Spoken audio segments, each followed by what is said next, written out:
Le vilain petit canard. Par une délicieuse journée d'été, une canne couvait ses œufs, installée sur son nid, au bord d'un étang. Comme elle était impatiente de les voir éclore. Enfin, une coquille se brisa, puis une autre, et les petits canetons vinrent au monde. Mais le plus gros des œufs n'était toujours pas éclos, ce qui préoccupa la canne. Venue lui rendre visite, une vieille canne curieuse s'écria « Cet œuf, c'est un œuf de dindon. À ta place, je l'abandonnerai. » Enfin, le gros œuf se brisa et un caneton en sortit. Il était énorme. « Comme tu es vilain !» s'exclama la vieille canne. « Je te l'avais dit, c'est un dindonneau. Si tu le mets sur l'eau, je suis sûre qu'il ne saura jamais nager. » Le temps était si magnifique que la mère canne décida de conduire à l'eau sa couvée. Elle sauta dans la mare et les canetons nagèrent à sa suite. Même celui qui était si vilain, il se mit lui aussi à barboter joyeusement. « Ce n'est donc pas un dindonneau ?» dit la canne soulagée. Elle alla présenter sa couvée aux autres animaux de la basse-cour. « Regardez les enfants, nagez bien les pattes dehors et saluez d'un coin-coin. » Les canetons obéirent. Mais Canard et Poussin de la basse-cour se jetèrent sur l'étrange caneton, lui pincèrent le cou avec leur bec en criant « Va-t'en, vilain petit canard !» Même ses frères et ses sœurs se moquaient de lui et lui disaient « Nous ne voulons pas de toi, espèce de monstre !»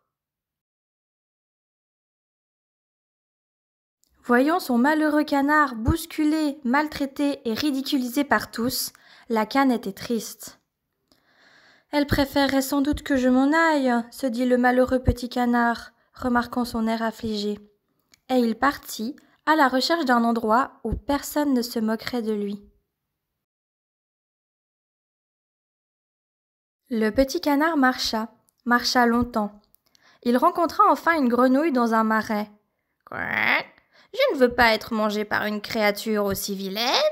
s'écria-t-elle en s'enfuyant à toute vitesse. Quelques jours plus tard, comme le petit canard se baignait dans une mare, arrivèrent des canards sauvages.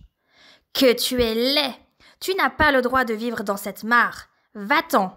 Et ils criblèrent le petit canard de coups de bec pour le chasser.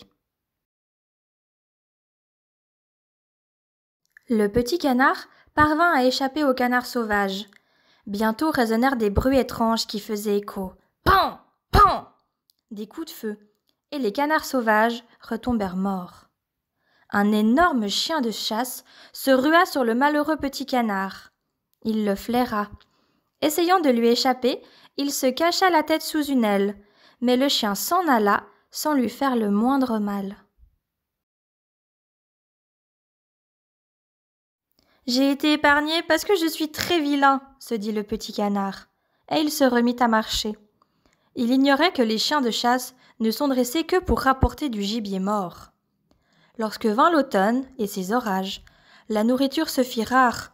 Seules les feuilles mortes jonchaient le sol. Après une longue marche épuisante, le petit canard arriva devant une pauvre cabane. Il frappa à la porte et une vieille dame l'accueillit. Après lui avoir offert un bol de soupe chaude, elle lui dit « Tu peux rester ici autant que tu voudras, mon ami. » Mais le petit canard dut bientôt quitter cet endroit douillet.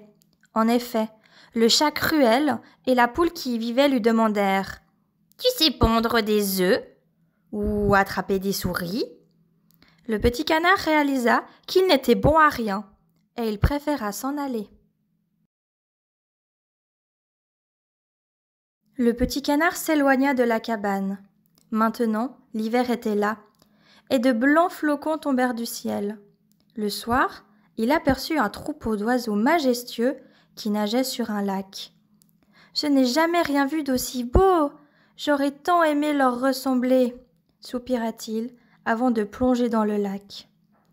Il était si las d'avoir tant marché qu'il s'engourdit peu à peu dans l'eau. Au petit matin, un bûcheron vint à passer et il découvrit le canard saisi dans la glace. « Pauvre petit ami, il est resté prisonnier de la glace. » le bûcheron l'emporta chez lui, et la bonne chaleur du feu le réanima. Ses enfants lui firent fête. Le vilain petit canard vécut là, heureux. Hélas, un jour, alors que la femme du bûcheron s'était absentée, des souris entrèrent dans la maison et dévorèrent le dîner. Apercevant le petit canard, elles s'enfuirent, apeurées et semant le désordre sur leur passage. À son retour, la femme du bûcheron accusa le petit canard. Très en colère, elle le mit dehors.